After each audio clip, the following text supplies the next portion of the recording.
All right, so welcome to today's speaker series. My name's Sharon. I'm the manager for sector development and training with Palliative Care Tasmania, and we're really excited to have Jay here today. But before we start, I'd like to, in the spirit of reconciliation, Palliative Care Tasmania acknowledges the traditional owners and custodians of La Truita Aboriginal land, sea and waterways.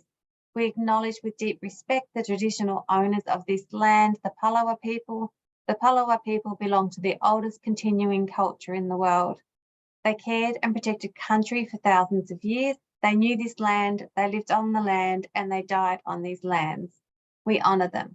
We pay our respect to their elders, past and present, and extend that respect to all Aboriginal and Torres Strait Islander peoples here today. Sovereignty is never been ceded. It always was and always will be Aboriginal land.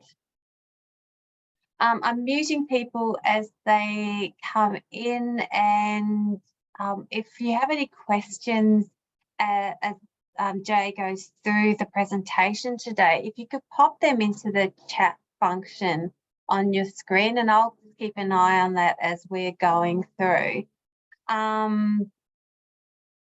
I'd also, it's better to actually get into the introduction. So Jay Chipman is the founder of Homely Retreat, and Jay Chipman faced a battle with cancer in 2014, 2015, spending almost a year in hospital while raising her 2 young children.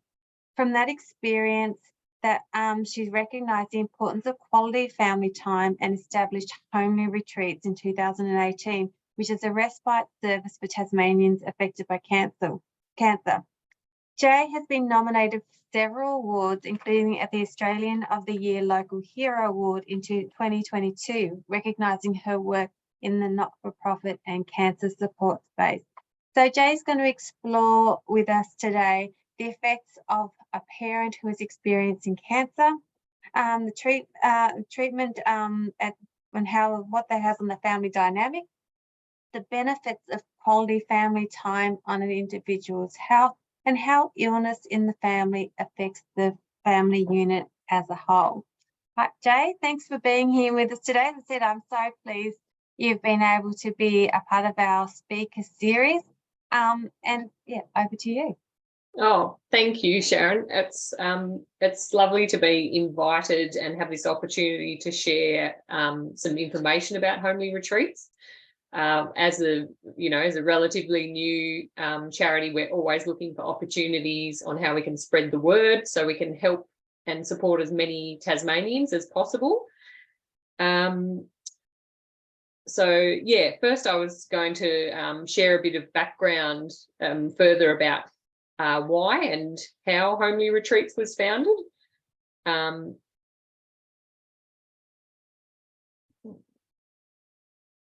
Oh, it won't let me go on to the next slide. Oh, there we go. Sorry, it's working. So I was just talking to Sharon about the reason that I wanted to share our family story today. And that's because I believe that in sharing my family's personal story, it helps members of the community to relate to how families are affected during a cancer journey and to have some sort of deeper insight into how it affects a family. So enjoy our little family pics along the way. So in 2014, it was a week before Christmas, and I was a busy working mum and wife with 2 young boys, and I was suddenly diagnosed with lymphoma, which is a blood cancer. And by that evening, I was admitted to the oncology ward at the Royal Hobart Hospital and began treatment for my cancer diagnosis because of the position of the tumour that I had. It was quite life-threatening.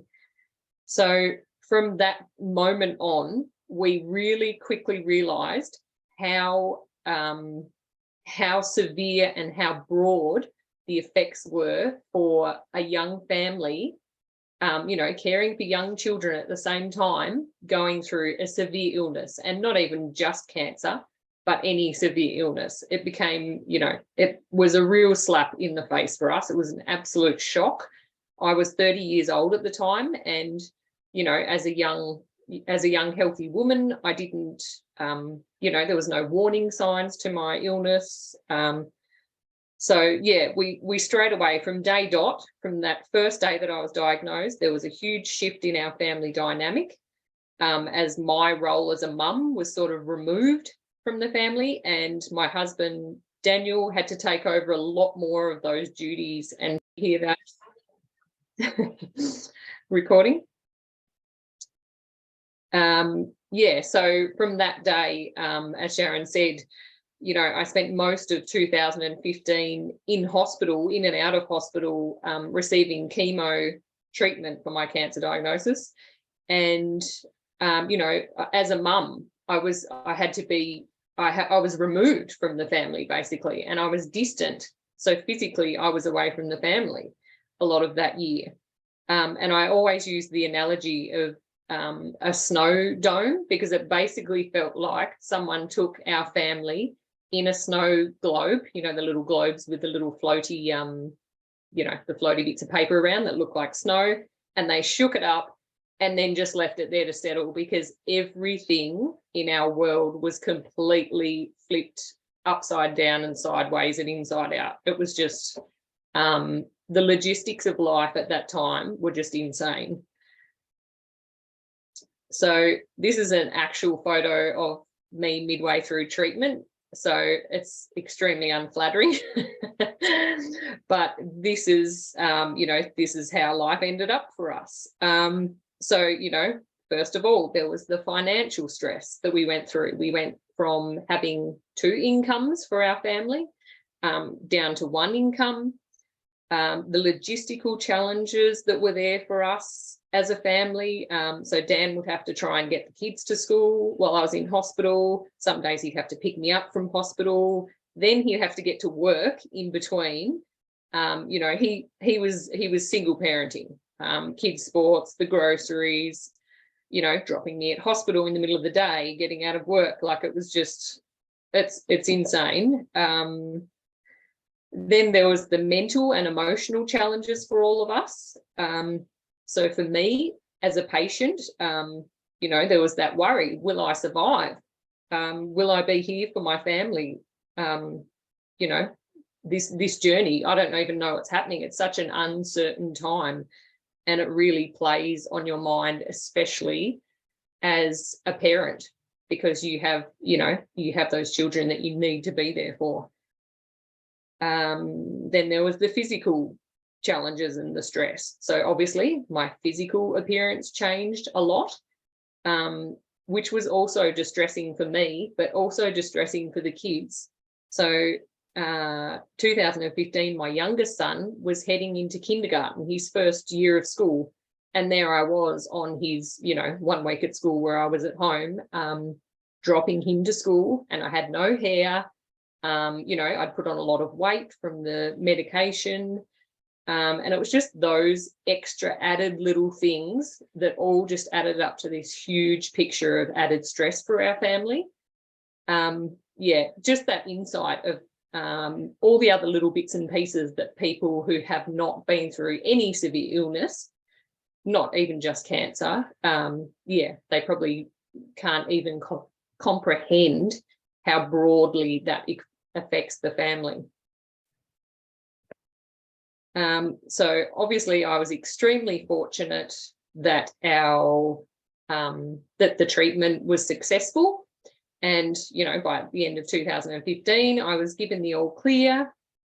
So to go further into how it affected our family, it wasn't just my immediate family, the people in my household. It was like my mum would visit me in hospital and she would just be in tears the entire time. She was just absolutely devastated that, at the thought of losing her child at such a young age. And then, as I was just saying about my children and how they were dealing with the whole situation and the uncertainty of mum not being there some weeks I'd be in hospital, you know, I might be home for a couple of days and then back in hospital, and how unsettling that was for them.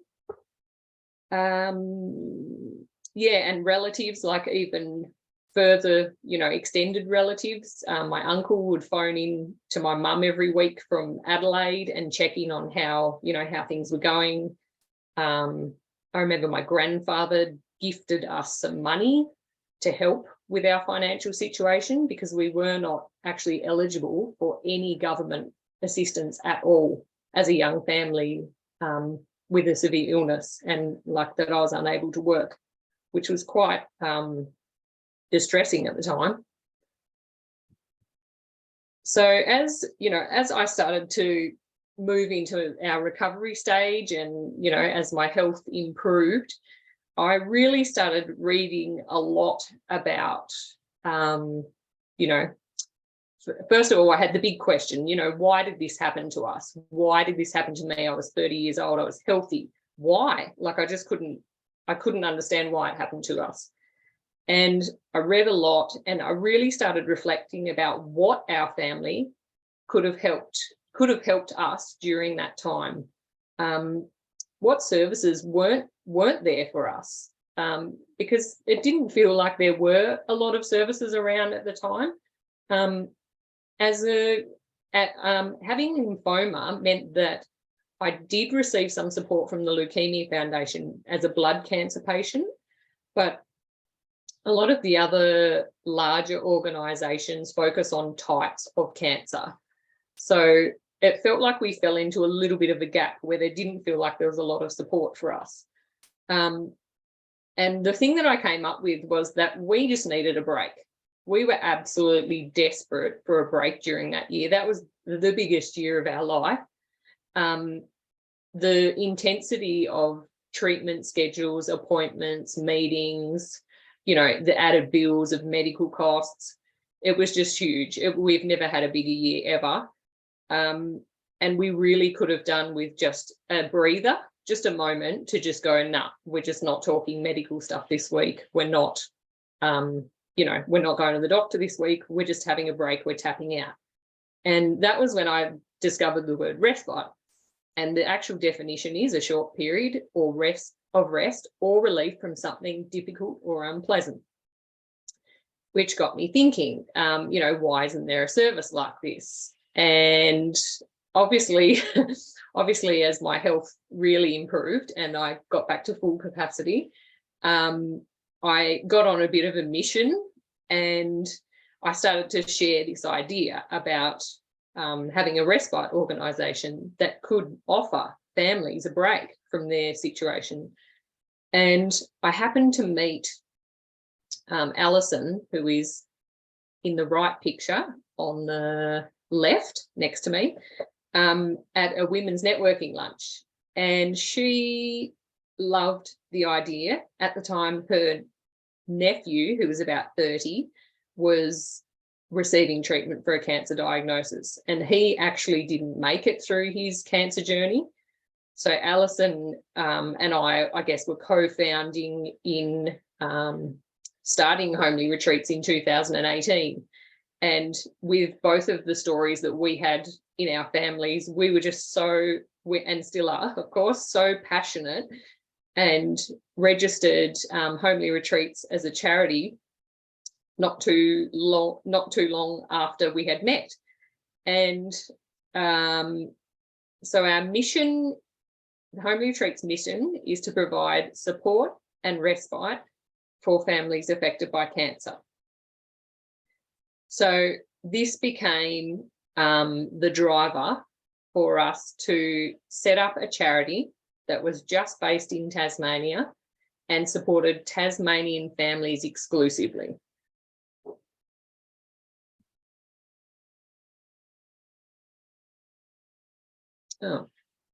And so what we actually offer families today is we offer 2 nights of suitable self-contained accommodation at a suitable location across Tasmania.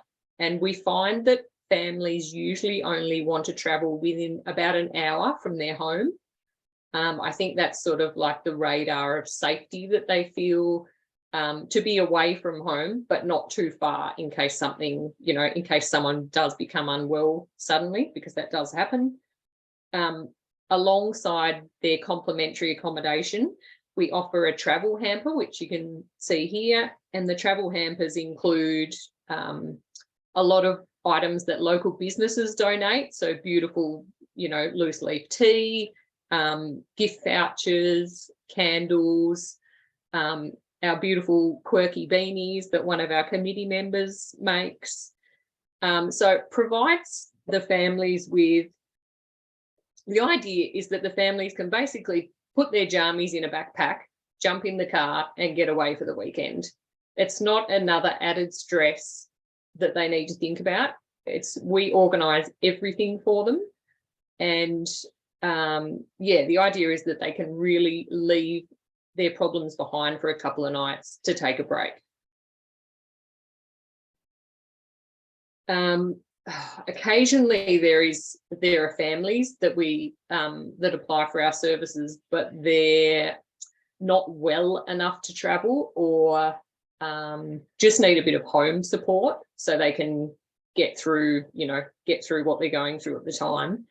And so we will send out a week's worth of family meals for the family to their home. So that's just one less thing that they need to worry about for that week. And hopefully it's just a little bit of relief, during a really tough time. There is further information. I'm just thinking there is further information that details a bit more clearly about what we can offer eligible applicants on our website. It's on the What We Do page.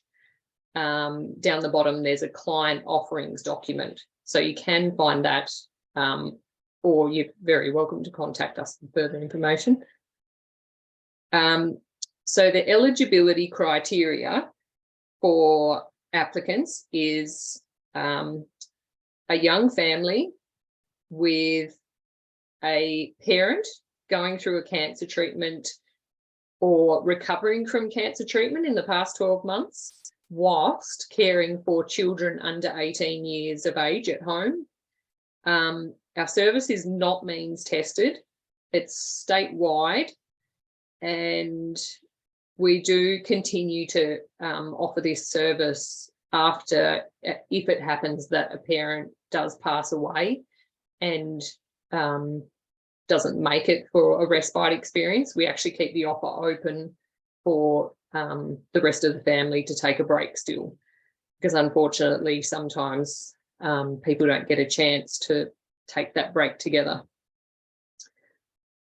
And we also offer, the Fleming family, they took Nan and Pop along, because sometimes families need to take their extra family members for that added support to help with the kids, while the mum might have cancer and she needs to sleep in the day. She needs to nap and have a rest. So we do definitely welcome extended families members to help on their weekend away.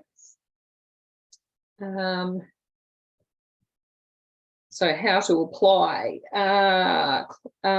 Anyone can apply for our service through our website. There's an application, a really brief application form on our website, which can be filled out by the client themselves. They can be referred via medical staff, medical professionals, social workers at services, or by another service provider. We've tried to keep our application form as brief and sort of simple as possible, because that becomes another stressful task that needs to be done while everything is already a bit hard and difficult at the time. And we only require ID, Medicare, and a letter from the medical professional for the proof of diagnosis.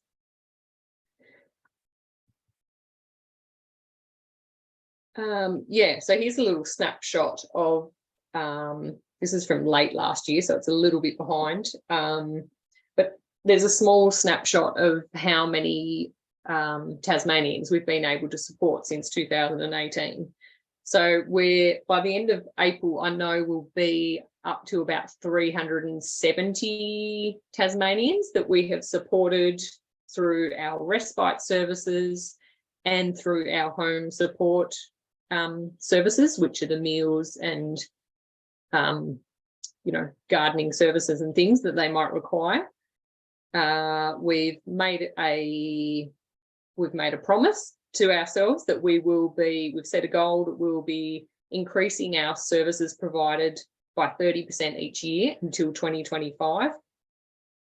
So we're expecting to help support about another 140 people this year alone, and we're already halfway there, so we'll definitely be achieving that.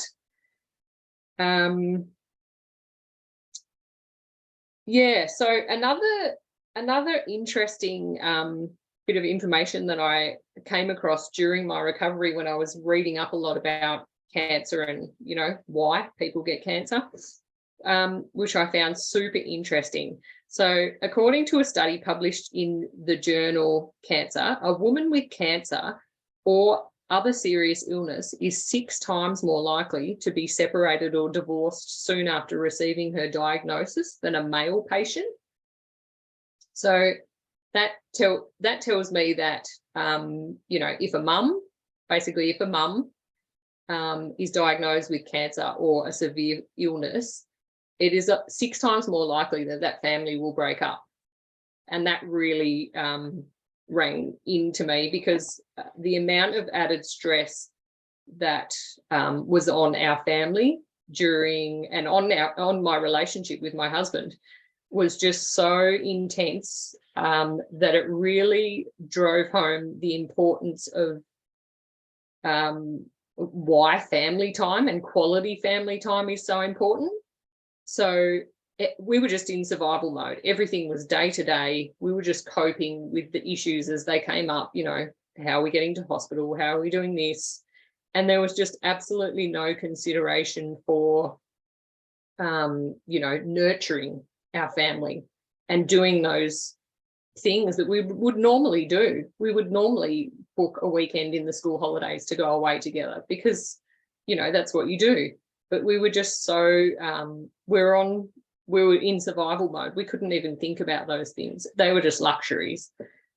So homely retreats has become this really important reminder for these families that are in that situation, that are in survival mode, and they're barely treading water. And when they find us on Facebook or find us through a service provider and see our flyer that says, do you need a break for cancer? And they think, oh gosh, yes, we do. And when they contact us, we really work with them to encourage them to book in family time as soon as they can. And sometimes it's about liaising with their medical professionals to say, hey, they need a break in this cancer treatment schedule. We need to put that treatment back one day. They need one extra day so they can get a long weekend as a family together, because they cannot survive like this for another 6 months. It's too long. And we know that as humans, we crave connection to survive.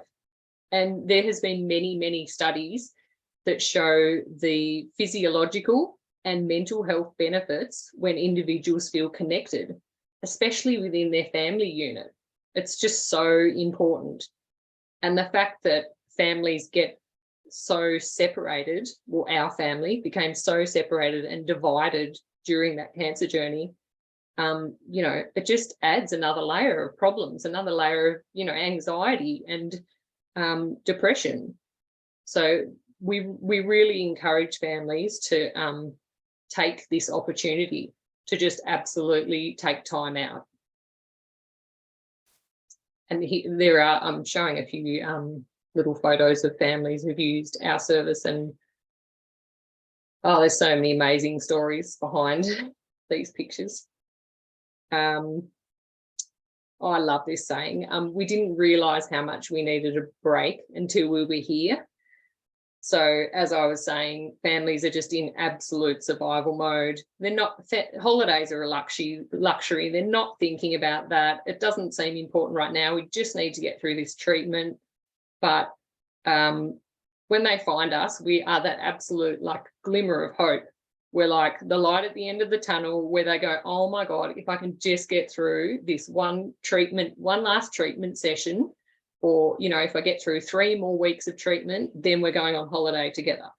And it really provides that relief and, you know, that moment where they get to create some happy memories during that year that is just so hard. And for some people, their cancer journey is so much longer than mine was. And I can only imagine how taxing and exhausting that is for families, because a year was just like, I don't know if we could have survived much longer. It was just so intense. The other thing that we hear a lot, which breaks my heart, is that I wish this service existed when my dad was dying from cancer. Like, it's just devastating to hear that these families, you know, in the past have missed out on having these beautiful opportunities to go away and make family memories together. So I feel like I'm, you know, we're so grateful to have the community support that allows us to be here now.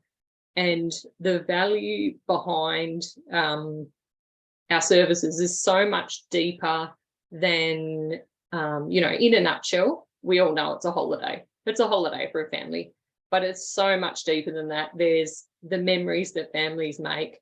There's that mental space that they get to take, just an absolute break from all of the hard work and, you know, the medical jargon and meetings and so forth. And those physiological and mental health benefits. People just come back like, the testimonials we receive are just absolutely incredible. People saying that they've just got, you know, a new lease on life to get through their next few treatments. You know, it was the thing that got them through the last few treatments because they knew they'd get that break. And for some families, it's their final family holiday. So those, for those families, it is so important that they get this break. So that's the presentation. And I was just going to add that, oh, there is a contact form. I'm going to answer questions now too, but there is a contact form on our website if you happen to come up with any questions later on of things that I didn't cover, or grey areas that I might have been talking about my family too much and forgot to mention. And please check out our social media accounts and things, because we share a lot of updates on community fundraisers that we hold, and we love sharing the testimonials from the beautiful families that come through our service too. So keep in touch, and I'm here if anyone does have any questions now as well. Thank you so much for sharing that, Jay. I've got a few questions, but I'll let anybody else come in first. Let me see. I just want to know, how did you get around to starting this up,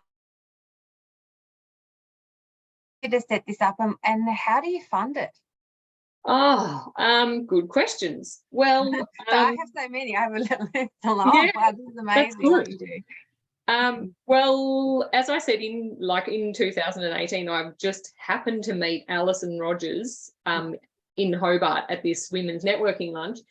And she, I guess, finding my team, like I kind of just found a team as I started sharing my idea around. And so I guess it was about not being scared to share my crazy idea, because at the time it just felt like this wild dream. And secondly, finding the team around that of people who were also passionate about supporting families going through cancer. And everyone on our initial, that was part of our initial board and committee, had a cancer story.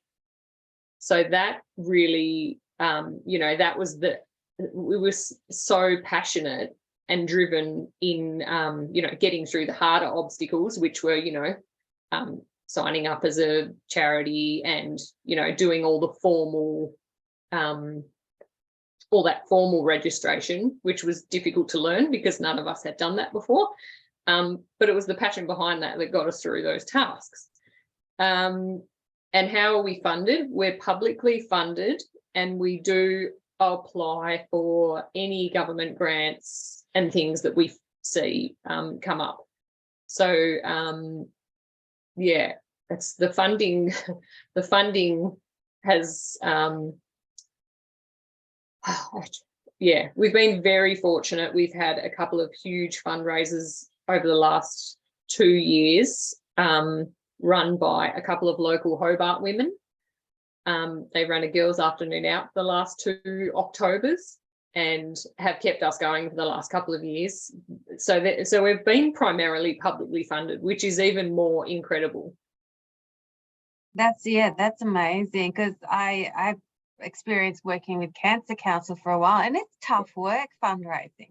Yeah, it is. It's it's definitely, I try not to make it a huge chunk of what we do, but it does. I mean, that's why we have a committee to help with that. But it does become a big chunk of what happens in the operations.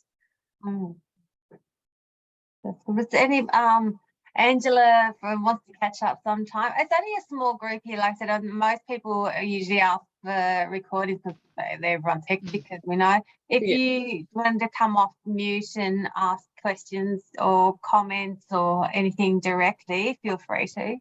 Okay, I have. Thank you. It's Angela. Anyway, I've only just come across this, and I'm just curious we should connect in so we can let our carers know.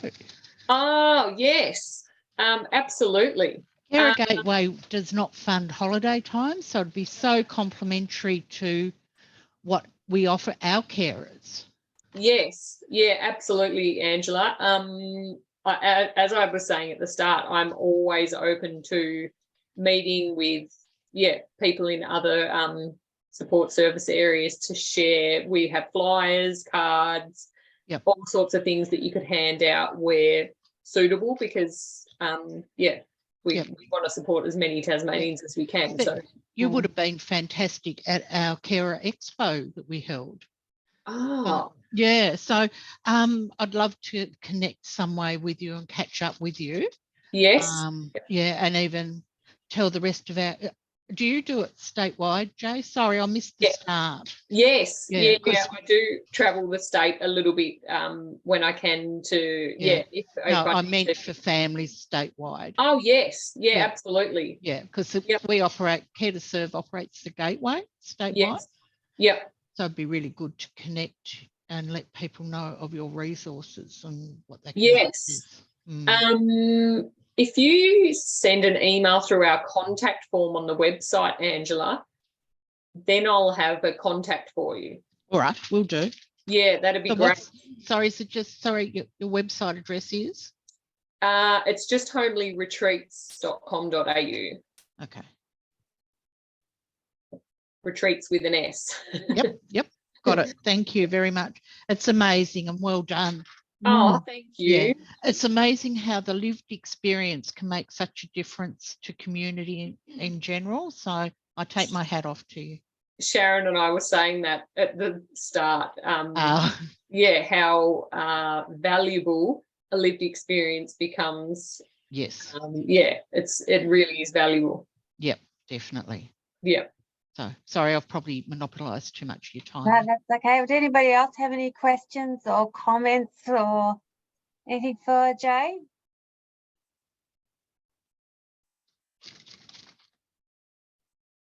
Oh, I just realised you're in the chat. I could put my chat email in here for now. Oh, cool.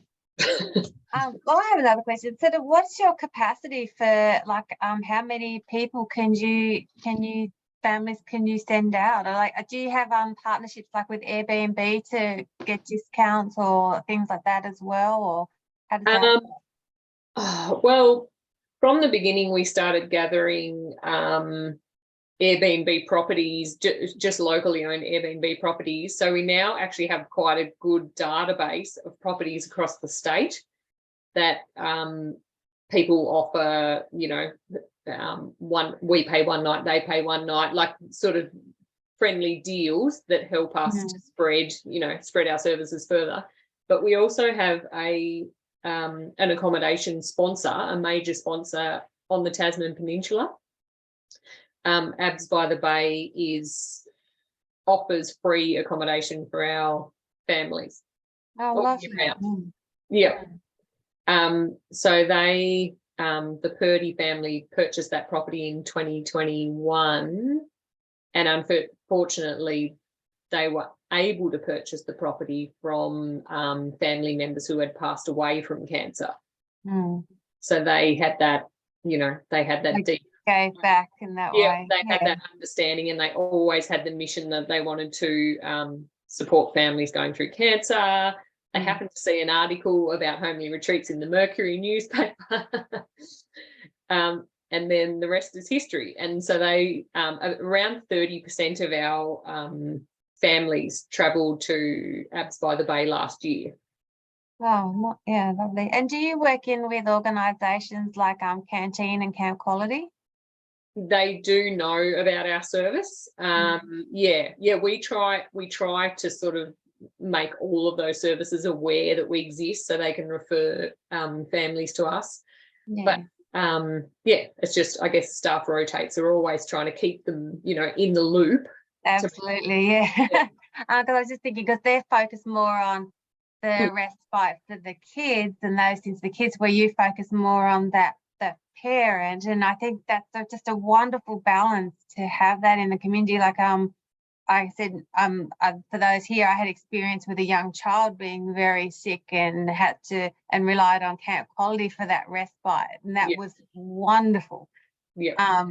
When he was going through cancer, and he was only 4 at the time, and few years, and like I said, that respite can. So for me, like the personal experience, you can see what difference that makes. Yeah. But I can, and it's really lovely to hear that somebody's offering that for the parent as well. Yeah, so I just think that's just amazing and well done, and I've loved listening to you speak today, Jade. Oh, thank you. Does anybody else have anything? So I'm monopolising on the questions today instead of running them. So anybody else have anything to add or say before Jay leaves us today? That's right. As I said, there is a contact form on our website if anyone, even listens to this later on and has any questions or. And if anybody wanted to offer support in any way or wanted to hear about your fundraising and things like that, they'd also just go to the website, is it? Yes. Yeah. Yes. I think there's a link for the contact form through the that section as well. Like if you happen to have an Airbnb that you'd like to donate or something like that, just go to our website and there will be somewhere, which I think they all lead to the contact form to get in touch with us. Yeah. Actually, and I'm just going to get to the boring part. That's thinking of contacts and information. I've just got to know if I can get this to work. I just want to jump in and say, like, we're from Cancer Tasmania. It's Yasmin and Louisa here. I just want to say thanks, Jay, for everything and all the support. Anytime I have a question or anything, you answer the phone, and it's been awesome working with you. And I'm glad that we can kind of link our clients in with your service as well. So I just wanted to quickly jump in and say that. Yeah, thanks, Yasmin. I've been doing the iLead program. So they were actually talking recently about how there's a lot of organisations out there that are all working on a similar, mission and how they really need to connect Yeah. and not be separate. And I feel like the Cancer Council, we've been able to connect and work together. So we're offering, you know, members of the public more rather than having to find both of us. You know, we're sending them to you, you're sending them to us. And it means that people that need that support are getting more, which is fantastic. Yeah. Yeah, it's been great. Yeah. But thanks for the presentation today. It's great. Yeah, thank you. Thanks for listening. No worries. Just going to put up a link for a survey for today's presentation. I just appreciate any feedback because that's what helps keep us going and funds it as well, as getting wonderful people like Jay to speak and share their story. So the link's just there, and I'll send that out in an email afterwards as well. Cool.